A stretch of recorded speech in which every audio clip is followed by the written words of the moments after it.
Okay, on notes 9-6, we're going to be solving radical equations. So it's very similar to what we were doing yesterday.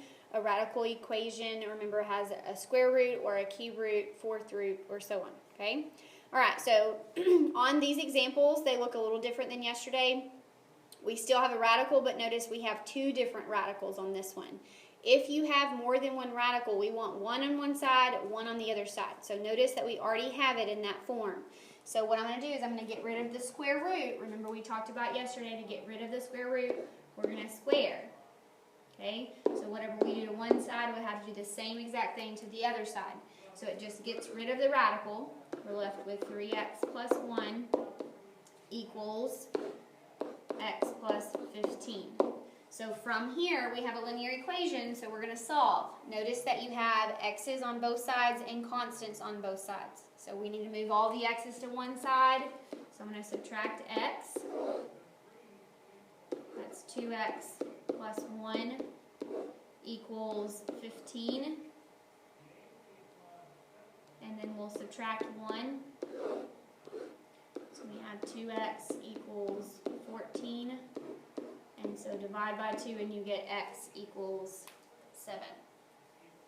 Okay, so make sure that you're checking once you find it. Anytime you're solving a radical equation or an equation with rational exponents, you need to check and make sure that it works.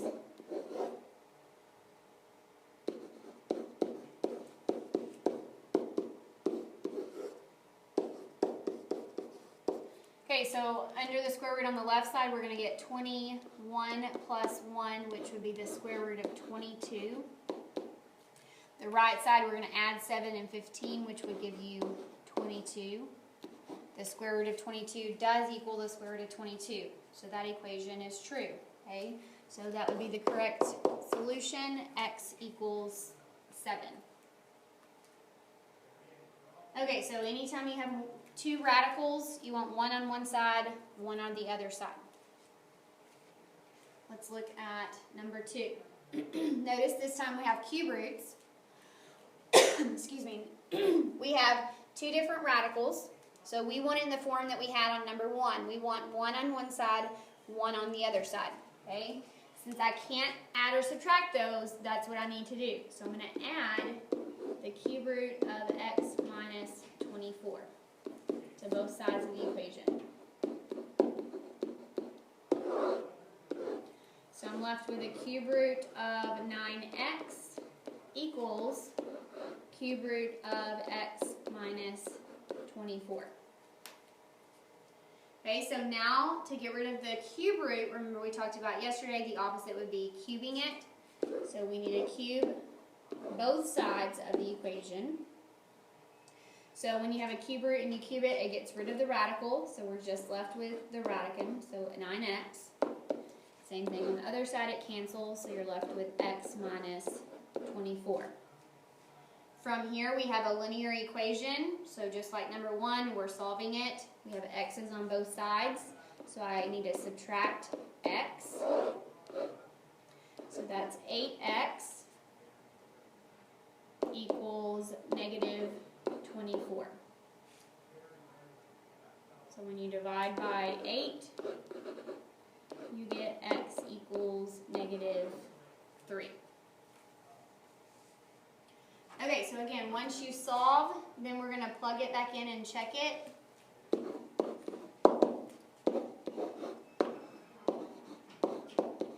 You're replacing x with a negative 3.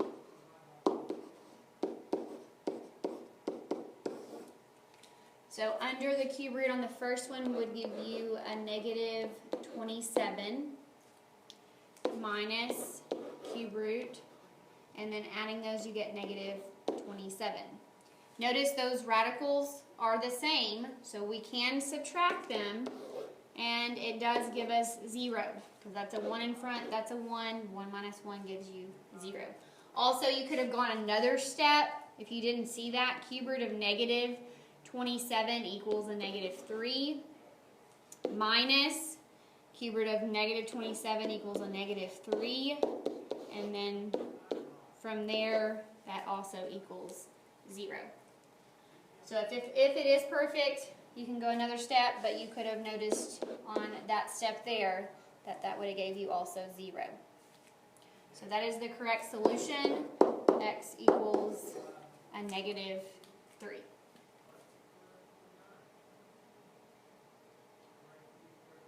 So if you have two radicals, you want one on one side, one on the other side of the equation. From there, you can either square it, cube it, raise it to the fourth, whatever you need to do in order to get rid of that radical. All right, let's take a look at 3. Notice on 3, it's different than number 1 and number 2. Number 1 and number 2, we had 2 radicals. This one, we only have 1 radical. So we want to do what we were doing yesterday and get the radical by itself. So if you need to, circle it. Notice on the left side, we have a 5 that's not circled. We need to get rid of that before we can get rid of the radical. So I'm going to subtract 5 on both sides. Now, notice this is what's different from yesterday. Yesterday we just had one term on that right side. Notice we're going to have an x minus 5 on that right side of the equation. Okay, so once we have the radical by itself, we're going to raise it to whatever power we need to raise it to get rid of it. So since we have a square root, we're going to square it. Now, whatever I do to one side, I have to do the same exact thing to the other side. So when I square the square root of x plus 7, the radical cancels. We're just left with x plus 7. Remember when we were talking about a binomial squared, you're not just squaring x and negative 5. Remember when you have a binomial squared, come over to the side,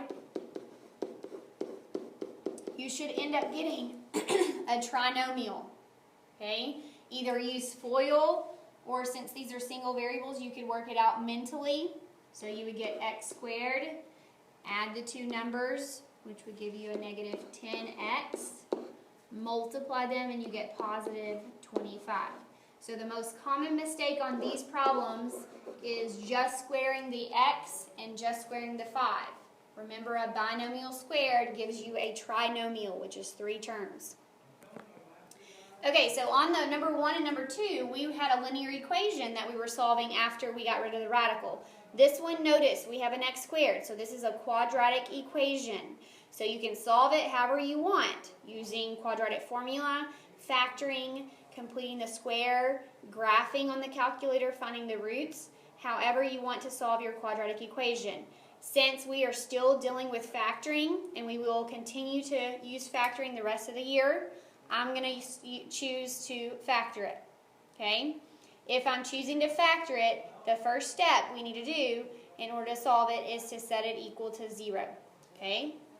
So on factoring, remember your x squared term needs to be positive. Notice it's positive, which means I need to subtract x and subtract 7 on both sides of the equation. So that gives me a 0 equals x squared minus 11x, and then that should give you plus 18.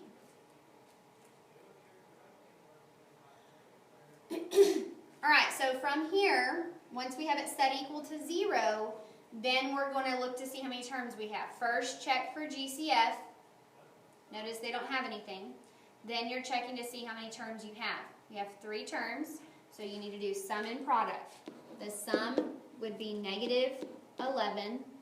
The product would be positive 18, which means both of them are going to have to be negative. That would be negative 2 and negative 9. When you multiply, you get positive 8. When you add them, you get negative 11. So I have 0 equals x minus 2 and x minus 9.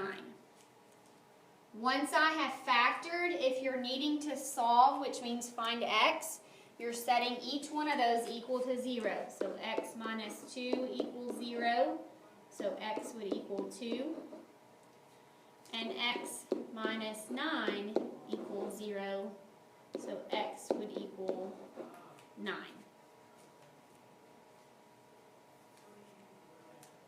So on these, we're going to have, some of them might have two answers if you have a quadratic equation, but you need to check it. Remember, you have to check it to make sure that it works. So if we plug it back into the original, we have a 2 and a 9.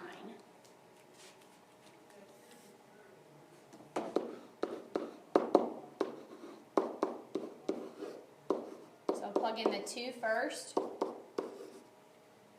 That's going to be 5 plus the square root of 9.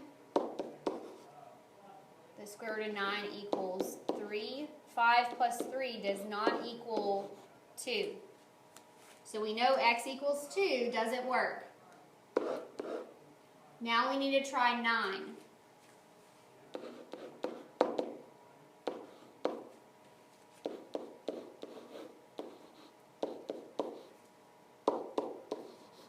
So we get 5 plus the square root of 16. The square root of 16 equals 4. So you would have 5 plus 4, which does equal 9. So we're not writing no solution. We're only writing the solution that worked. So x equals 9. So make sure once you find your solution that you're plugging in your answers to check and make sure that it works out.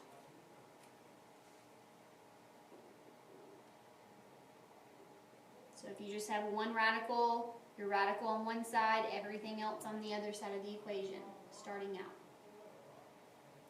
Okay, so this last one, look to see how many radicals you have. We have 1, the square root of x plus 1.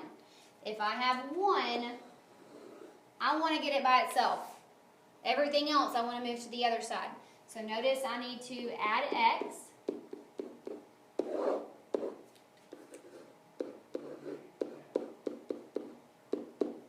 On that right side we can't add 1 and x, so I'm just going to put x plus 1. Now notice here that when we divide by 3, I'm going to end up with some fractions. Okay, so if this is the case, if it doesn't divide out evenly, what I would do is square both sides to get rid of the radical, but you have to remember that coefficient in front. Okay, so if it doesn't divide evenly, then I would just keep that coefficient in front, but make sure that you square it. So when we square the 3, we're going to get 9, and then that squared gets rid of the radical. So I'm left with x plus 1. And I'm having to multiply 9 times x plus 1. That's the most common mistake there. That will equal, notice here we have a binomial squared, so if you need to on the side, work it out. If you need to use FOIL, or you can do it mentally, you should get x squared. When we add 1 and 1, we get the 2x. And then when we multiply those, we get the 1. Okay, so we will have to, before we can set it equal to 0, since this is a quadratic equation, we're going to have to distribute the 9 to that x plus 1. So that's going to be 9x plus 9 equals x squared plus 2x plus 1. Now, since I'm going to use factoring, you can use whatever method you want, but since we need some more practice on factoring, that's what I'm going to use. So we're going to set it equal to 0, so subtract 9x and 9.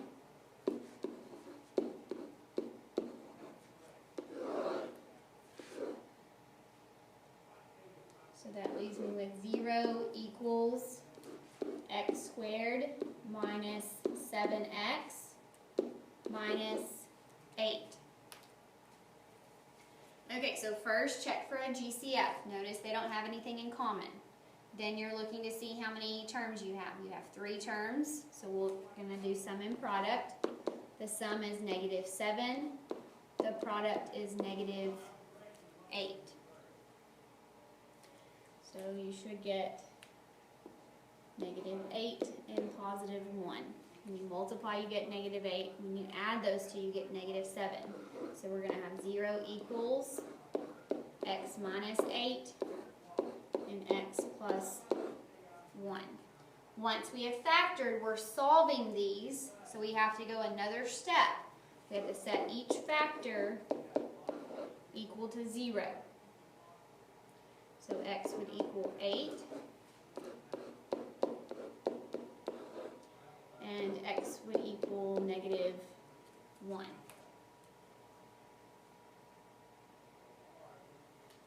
Alright, so we need to check those. So 8 and negative 1 is what we're going to plug in. I'm going to start with plugging in an 8.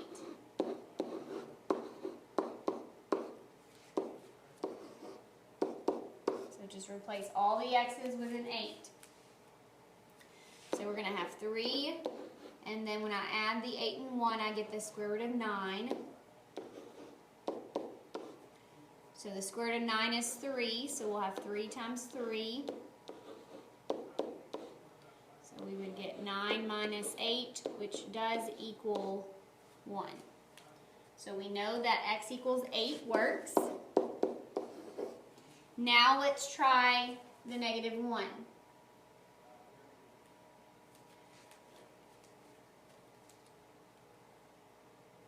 So we have 3 square root of negative 1 plus 1. You're subtracting, but you're plugging in a negative 1.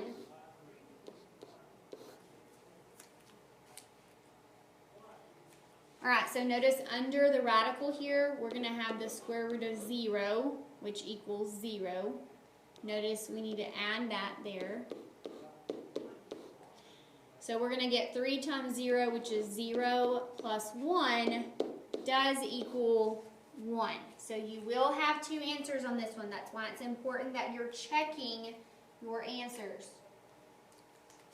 So x can equal 8 or negative 1. Alright, so now you're going to get your assignment, which is 9-6. You will have a quiz tomorrow over 9-5 from yesterday and then 9-6 from today, okay? So make sure that you're using this class time to work quietly on those 2 assignments. If you have questions, ask your neighbor. If y'all can't figure it out, skip it and go to the next one. And then I will be here before school tomorrow or during action if you need to come in and ask any questions. But you will have a quiz tomorrow. And I don't know if you've noticed, but we haven't had a factoring quiz this week. So tomorrow's the last day of the week. So that should tell you you need to practice factoring also. Okay, so make sure you're using class time to work on assignment 9-5, 9-6, and also factoring.